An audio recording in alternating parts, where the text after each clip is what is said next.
നിങ്ങൾ പുതിയ ഉടമ്പടിയിലാണോ? പരിശുദ്ധാത്മാവിനെ വേണം, പരിശുദ്ധാത്മാവ് വരണം. ഇതൊന്ന് ആഗ്രഹിച്ച് ശരിക്കും വചനത്തിന്റെ സത്യം അറിഞ്ഞിട്ട് പരിശുദ്ധാത്മാവിന് വേണ്ടി ദാഹിച്ചാൽ ആത്മാവ് വരും. അതൊരു കാര്യം നിങ്ങൾ മനസ്സിലാക്കിയിരിക്കുക. അത് ഞാൻ ഒരു സാധനം പറഞ്ഞുതരാം. അതായത് നമ്മൾ എന്തിനു വേണ്ടിയാണ് പരിശുദ്ധാത്മാവിനെ സ്വീകരിക്കുന്നതെന്ന് വളരെ പ്രധാനപ്പെട്ടതാണ്.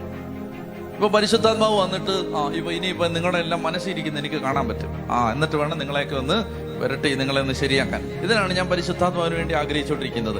മരിക്കുന്നവരെ ഇങ്ങനെ ആഗ്രഹിക്കാന്നേ ഉള്ളൂ, പരിശുദ്ധാത്മാവ് ഒന്നും വരാനൊന്നും പോകുന്നില്ല. എന്നാൽ ഒരു വ്യക്തി ആഗ്രഹിക്കുകയാണ്, കർത്താവെ എനിക്ക് പാപം ചെയ്യാതെ ജീവിക്കണം, കർത്താവെ എനിക്ക് വിശുദ്ധ ജീവിതം നയിക്കണം, കർത്താവെ എനിക്ക് നിന്നെ സ്നേഹിക്കണം, കർത്താവെ എനിക്ക് നിന്റെ വചനം അനുസരിക്കണം, എനിക്ക് പറ്റുന്നില്ല എൻ്റെ കർത്താവെ, എനിക്ക് പരിശുദ്ധാത്മാവിനെ തരാവോ? അങ്ങനെ ചോദിച്ചാണ്ടല്ലോ പരിശുദ്ധാത്മാവ് വന്നിരിക്കും.